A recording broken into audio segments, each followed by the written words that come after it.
King.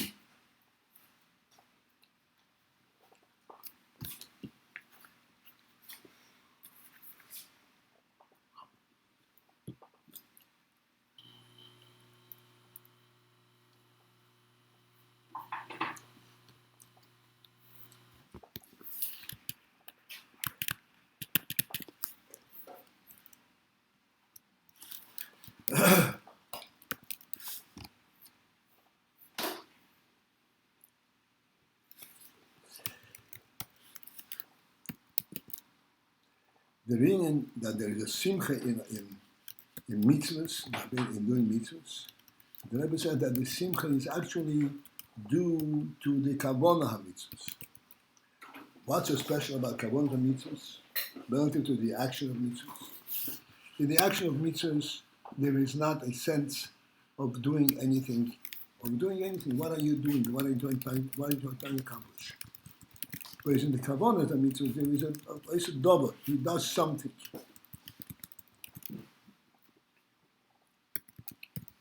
And in does something that touches a human being, that awakens the, so to speak, the significance, the human significance. He's doing something, and therefore this brings out the simcha nefesh.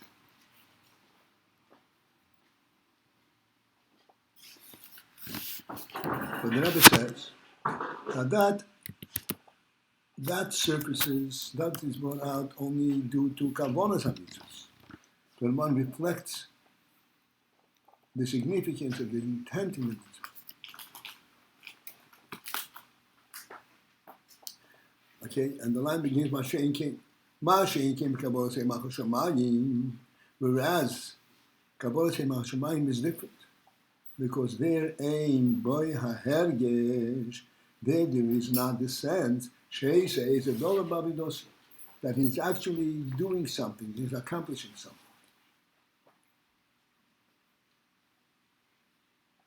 He's going to conclude this in the next line.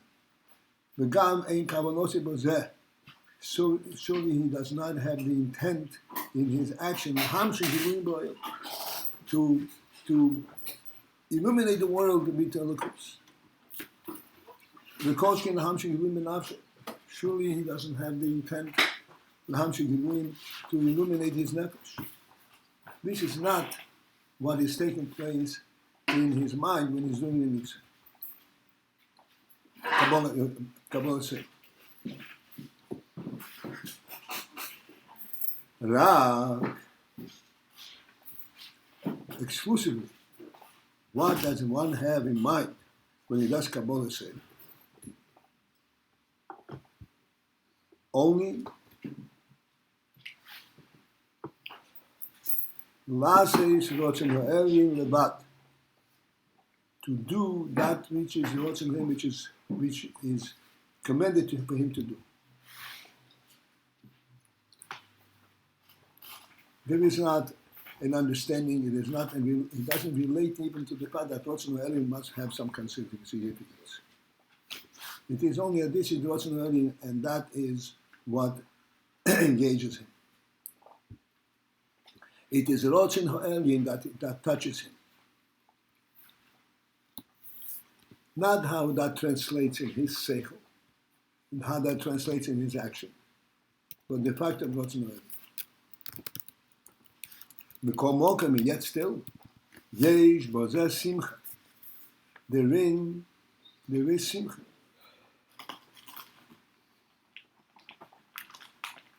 What is the simcha? Simcha is an internal reaction, response to something. What is he responding to? Mizeh, from the fact shemashlim azorotzin ho'eli, that he fulfills and he accomplishes the ratzon ho'eli. He does not have a sense of what the significance of ratzon ho'eli is. The fact that he is mashing ratzon ho'eli, he was commanded to do something and he did what he was commanded to do, that brings simcha. It's an amazing thing. Where is the simcha originating in this?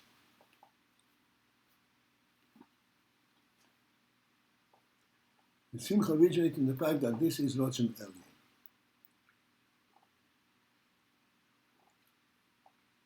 This is supreme, superior ratzon. Not that he appreciates its intent and its meaning, but he's connected to ratzon elyon. This can be understood from the following mashal.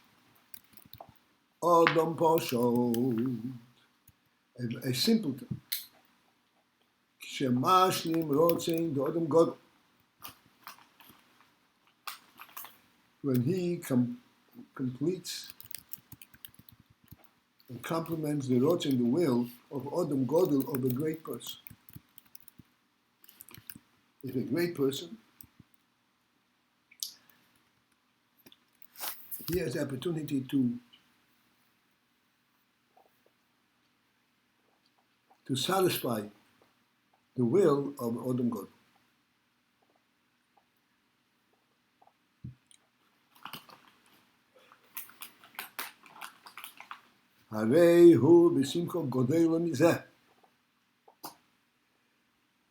He would then be experience a simcha gdela, great joy, from the fact that he was able to satisfy the will of this Adam God.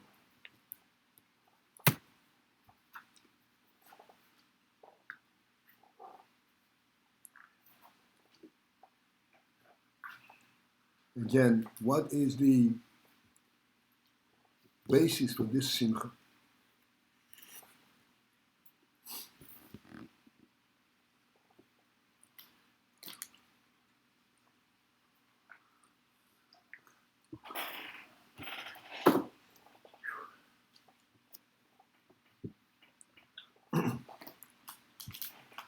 So we discussed yesterday quite extensively a very important principle.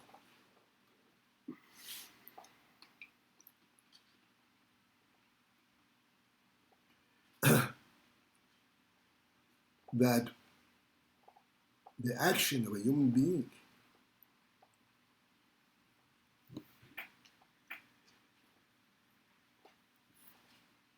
represents not just the action itself. There is that which enables the action.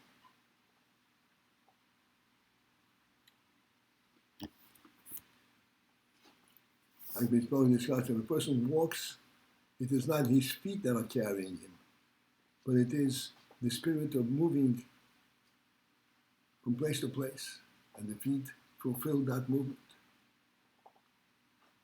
Why does he have a spirit of moving from place to place? Again, it is not just a movement. It is the sense in the human, as you said, in the intellect and higher than the intellect, ratzon and elyon. In the principle that when a person is in one place, the reality that he identifies with, my body is in this place, is not this place where he stands. It is the entire area, the entire visible space around him. That's what he relates to.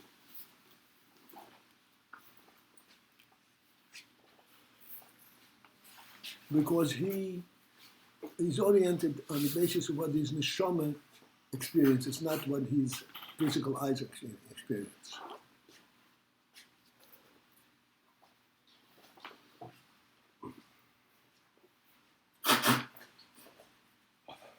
As we said yesterday, a person is never robotic, never doing an action that is exclusively an action.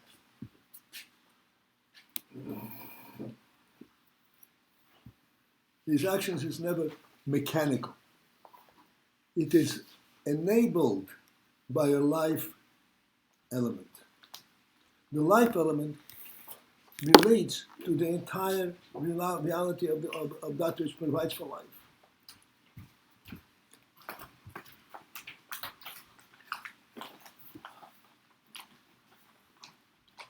at the risk of being repetitive, you can never repeat this too much. As we said the other day, we need air to live with. There are two states of this air. The air that we inhale and the air that encompasses that we relate to being in the air, in fresh air. Mm-hmm. Inhaling, this is what gives us, so to speak, a physical subsistence. But this is not that which gives us a sense of life. The sense of life we get because we are embraced, it's abundance of air. The air is the reality in which we exist.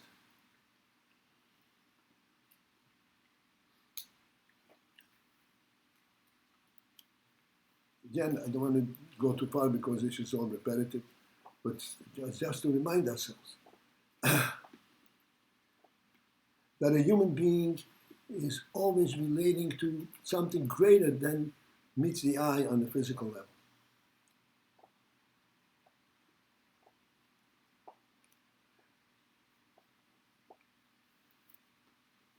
And this is what the Rebbe says.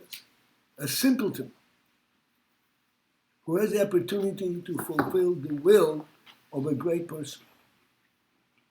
He has no idea what the great person is about. He has no idea what greatness is about.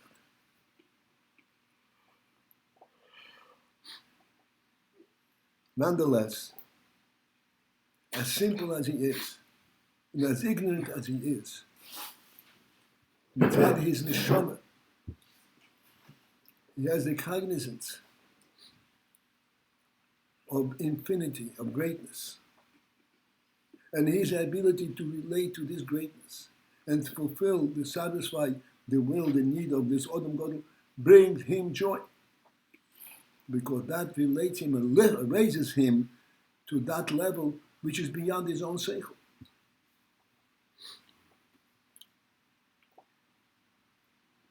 Like we said, comparable in the physical level, comparable being in embracement in air, or air pumped into his nostril. It's a completely different experience.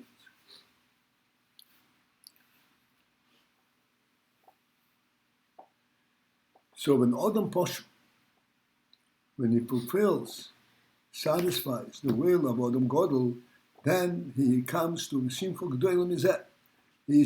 That brings him to a great Simcha. Why? Because this raises him to a level that is beyond his comprehension.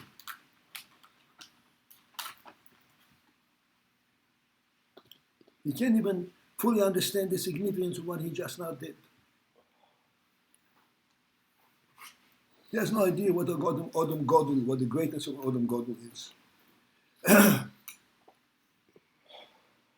the significance of his accomplishment. This experience and the appreciation that ratzon Adam Gadol is an appreciation that is beyond his seichel. How then does he have this appreciation if he doesn't understand it? The answer is his neshama appreciates it. Because the neshama is at that level.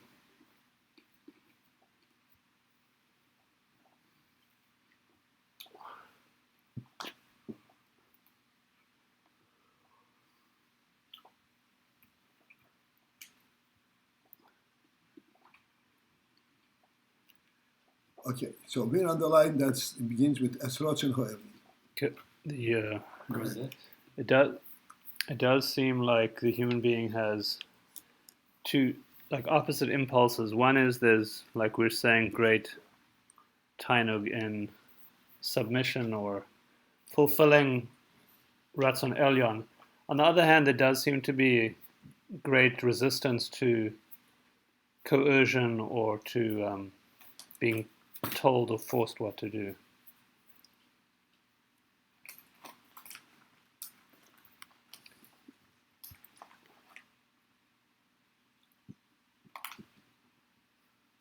And typically we don't think of being a servant as being a very happy station in life. Here it's the mashal for great oneg.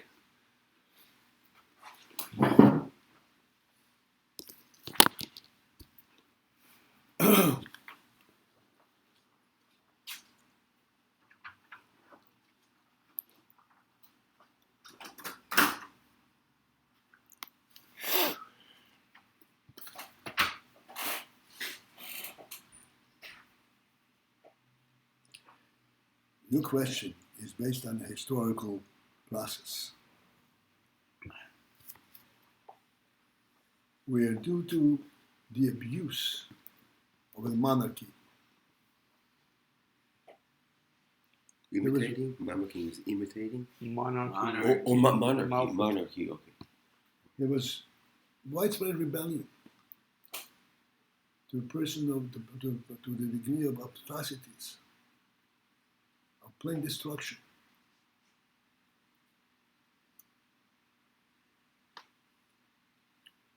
That was due to abuse of monarchy. There was not a relationship between the king and his servants.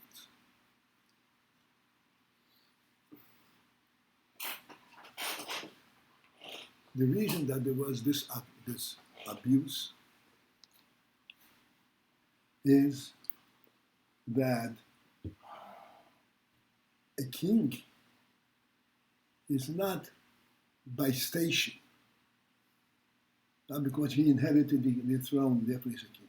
The king has to have, so to speak, the royal spirit.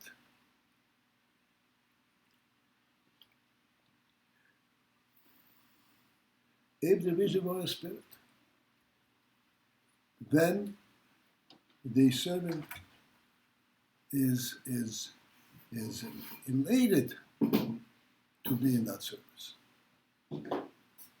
What you're referring to is precisely this which I described. There were monarchs who were not fit to be kings. They didn't have royal spirit. They inherited the throne by some kind of a historical situation, but they didn't know what position they were thrown into. So therefore, this historical phenomenon is not a contradiction to what we're learning. It was a mistake in the first place. Still, the title servant, whether it's to the king or to another commoner, it's not typically seen as a very happy situation. Again, it's a happy situation if it has the proper spirit. So you're basically saying psychologically the truth of the human soul does not have a problem with subservience. No, that's right, not at all. On the contrary, he is uplifted by it. The halacha says like this. The halacha, that before you sit down to eat, make sure your servant has his plate in front of him. That's halacha.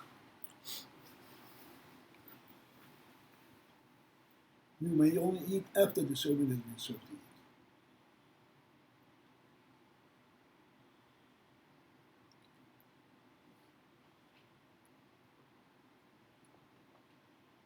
Just to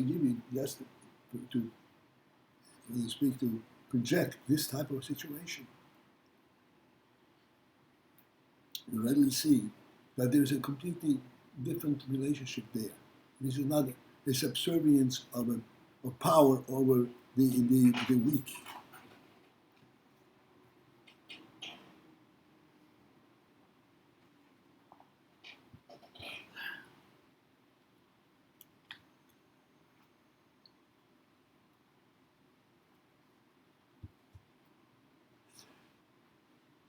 Avraham Avinu wanted to have his servant Eliezer go on a mission to fetch a wife for Yitzchak.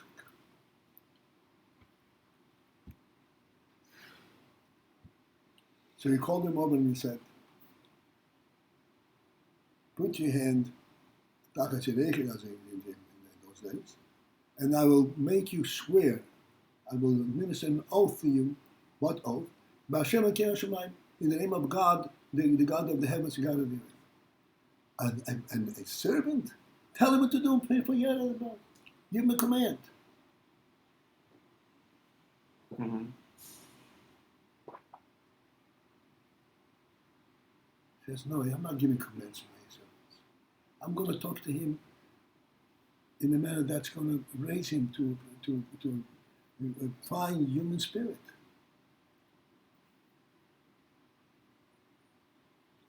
I want you to swear to me as a human being in the name of God.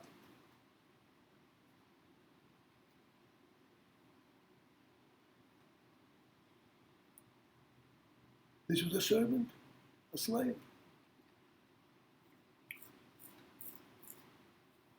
And this slave went and he planned out, how am I going to accomplish this thing? He took 10 camels, that's impossible. He took 10 camels, migmale adoinov. The point says migmale adoinov, of the camels that belonged to his master. What's the emphasis in migmale adoinov? He took 10 camels. He made it sure that he should know as he's traveling, this is not his camels. These camels represent his master.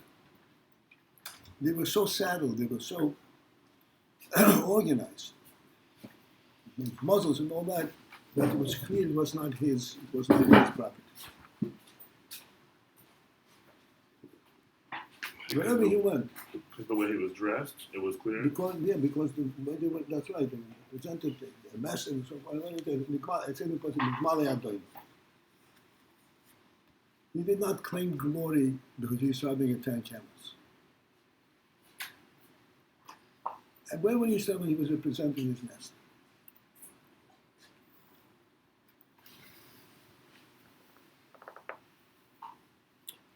So this is like saying, in this country, all the clamor for liberty, etc., is only for the sake of serving a greater purpose.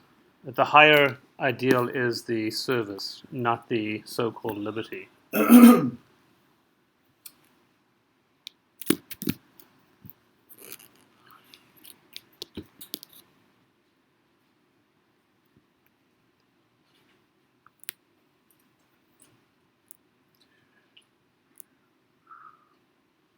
There are two distinct states. You eat because you're hungry, or you eat a meal.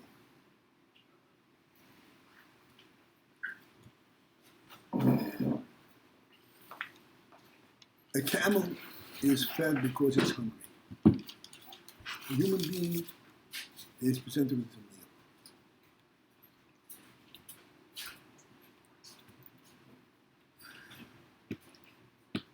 A human being eats in the meal. The Pasuk says, when Eliezer came into the house, they placed food in front of him.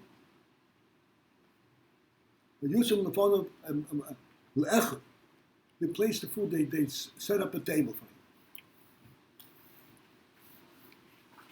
You're hungry, here, eat. There wasn't the presentation at all.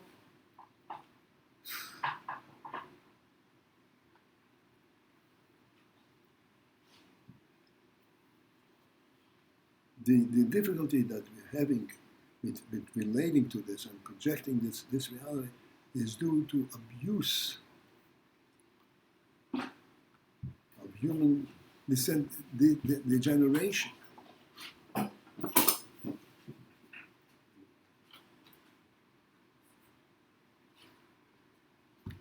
When they lost the human value.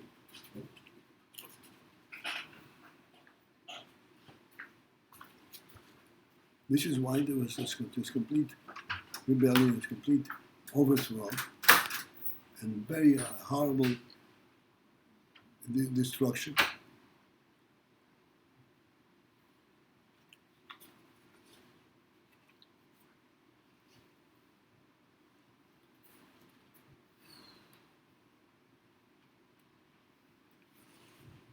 Due to the fact that the spirit of this holy arrangement, the spirit of the world was lost.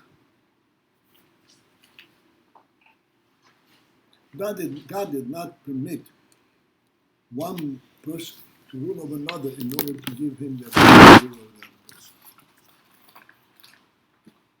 He permitted it in order to give him an inspiration, to lift him up.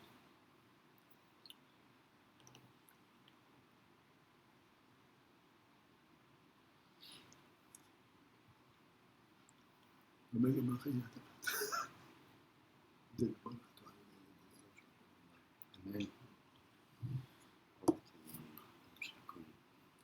All right.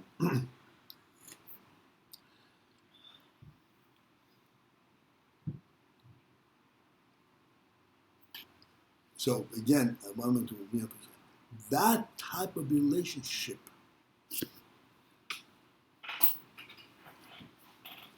is inherent in the human being.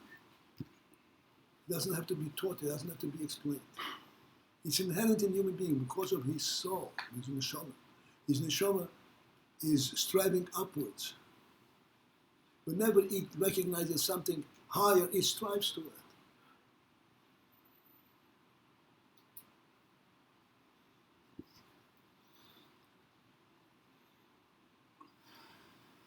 And when he recognizes this is Adam Godel, he strives to this greatness. And therefore it becomes brings him joy that he is experiencing this greatness.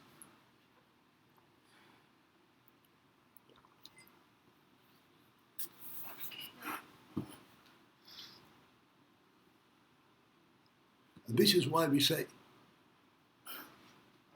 that Kiyum HaMitzvahs should elicit great joy.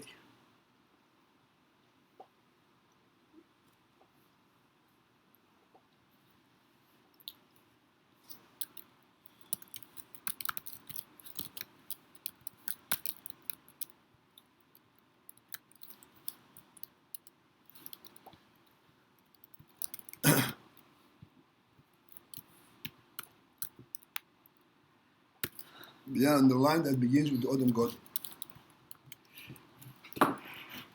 This whole discussion urges you to go back, but I don't want to go back. This is just explaining all that what transpired till now. When a simpleton has the experience of satisfying the will of Adam Godel, of this great man, he would be in great joy, mizah, from the fact that he had been able to fulfill, satisfy the will of the Adam Godel. Again, because greatness, Adam Godel, he doesn't understand what it is, but he has it in his soul. He knows what his soul strives towards greatness.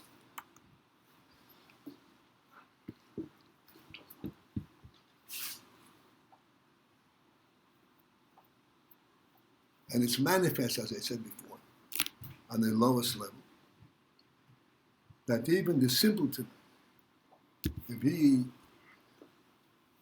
is at mealtime, he appreciates a well-presented meal rather than fast food.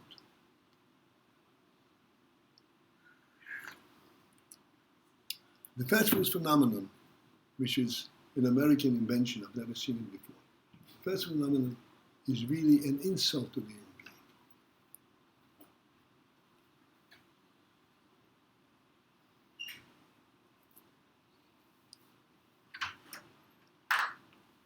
It was like invented. It was like. The Gemara says, "Ha'echad b'shuk, gim b'nekel."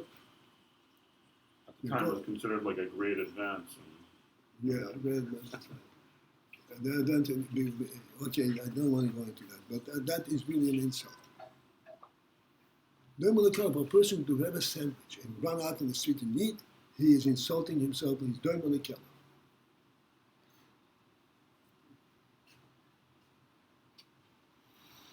I remember myself as a child. We were in France at the time. The first time I saw somebody riding a bicycle on the big street and eating, I couldn't believe it with my eyes. Like the lack of awareness of being a human being? Is that? to self-respect.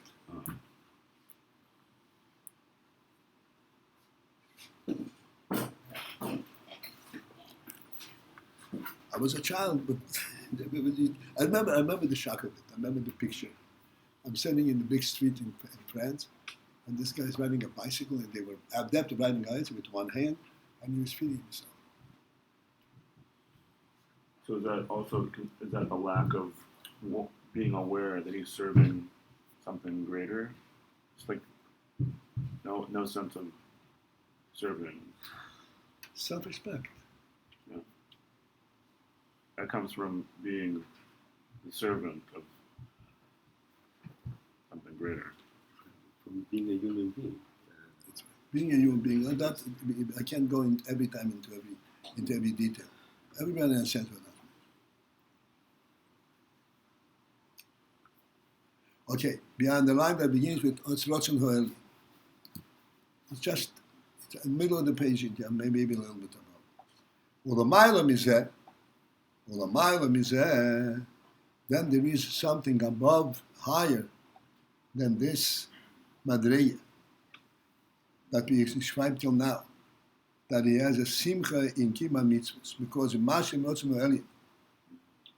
because he has satisfied the will of the great person, and he been talking about in kima mitzvahs. He is satisfied. He fulfilled the will from above.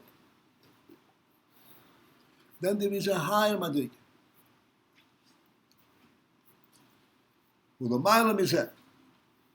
Above this hill is a state.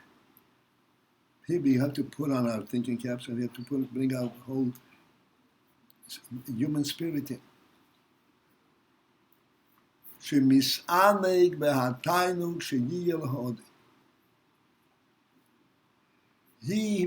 is actually experiencing the pleasure, the delight that would be effective, that would be brought to his master. He is actually experiencing the delight of the master. V'hainu, in terms of Torah mitzvahs, it would be shemisaneg b'hatainug shalamaylo. He delights in the tainug that results from his mitzvah, the way the tainug is alive. Few more words and then we'll discuss it. The nachas ruach lefonai, as it says, and nachas ruach lefonai, Hashem says, it's a nachas ruach, it's a pleasing to my spirit. She'amarti b'naseh l'tzeini. And I said, I commanded, b'naseh l'tzeini, and my will was fulfilled. This is mamash ataynu g'lamayla. Amata said, the ataynu shalamayla there by the person, the tainug that occurs l'mayla, zehu tainug shaloi, that is directly the tainug, his own tainug. It's not a translation. It is not appreciation. It is a direct flow.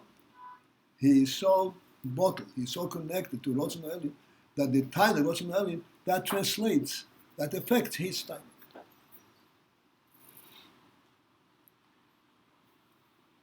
There's an important insight here, which we have to focus in and understand, and recognize and realize. We have Torah mitzvahs, and we have the obligations, the commands, do this and don't do this. As she may said before, but we are conscious of the fact that we've been restricted in being commanded this and commanded that. That's a complete misunderstanding. It's a misdirection. This is missing the whole point. All the commands in the Torah are Hashem's commands because Hashem has pleasure in our way. It's like a parent directing a child, sit nicely and eat. Is that a command, or is that raising the child to the parent's level? Ingela, come here. Okay, just wash your hands. Go wash your hands before. Is that a command, or is that raising the child up to a significant self-respect? This, the mitzvahs in the Torah, is ratzon. Hashem pleased by us doing the mitzvahs. It's Hashem's pleasure to see us do mitzvahs.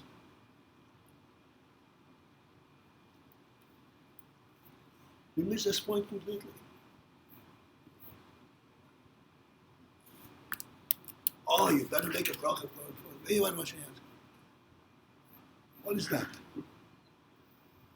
You better, or yes, I'll be with you when you do that. It's a completely different statement.